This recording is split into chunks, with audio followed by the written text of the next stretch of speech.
ભાવનગર ધારાશાસ્ત્રીઓએ જિલ્લા કોર્ટ ખાતે પ્રજાસત્તાક દિવસની ઉજવણી કરી. ભાવનગર જિલ્લા કોર્ટ ખાતે પ્રજાસત્તાક દિવસની ભવ્ય અને ગૌરવપૂર્ણ ઉજવણી કરવામાં આવી હતી.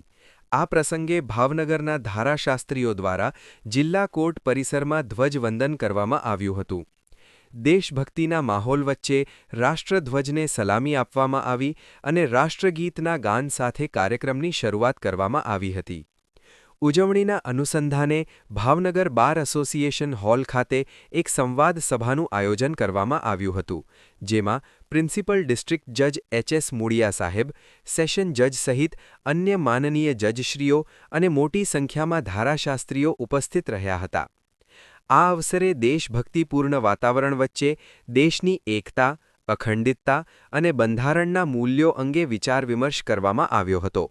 કાર્યક્રમ દરમિયાન પ્રજાસત્તાક દિવસ નિમિત્તે સૌને હાર્દિક શુભેચ્છાઓ પાઠવવામાં આવી હતી, તેમજ દેશની આઝાદી સાથે જોડાયેલા ઐતિહાસિક પ્રસંગો અને સંઘર્ષોની યાદોને તાજી કરવામાં આવી હતી.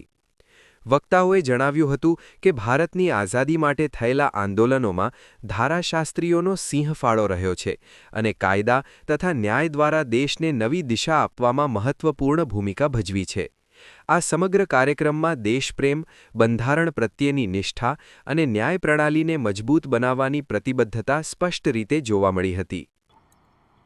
Hiren Jani, Bhavnagar bar association president, મારી સાથે છે અનિલસિંહ જાડેજા, જે ક્રિમિનલ બાર એસોસિએશનના પ્રમુખ છે, સાથે અતુલભાઈ પટેલ, જે એક્સિડન્ટ ક્લેમ બાર એસોસિએશનના પ્રમુખ છે. ભારતના 77માં પ્રજાસત્તાક દિવસે ભારતના તમામ નાગરિકોને અમે શુભેચ્છાઓ પાઠવીએ છીએ. ખાસ કરીને લોકશાહીના આ મહાપર્વની ઉજવણીમાં દરેક વ્યક્તિઓ સામેલ થાય અને ભારત દેશને જે લોકશાહીનું સ્થાપન કરવા માટે વકીલો અને જ્યુડિશિયરી જે રીતે લોકશાહીના મુખ્ય આધાર સ્તંભ છે, એ રીતે ભારતને લોકશાહી ટકાવવામાં વકીલોનો ફાળો પણ એટલો જ છે, જે રીતે લોકશાહી મેળવવામાં વકીલોએ પોતાના યોગદાનો આપેલા છે.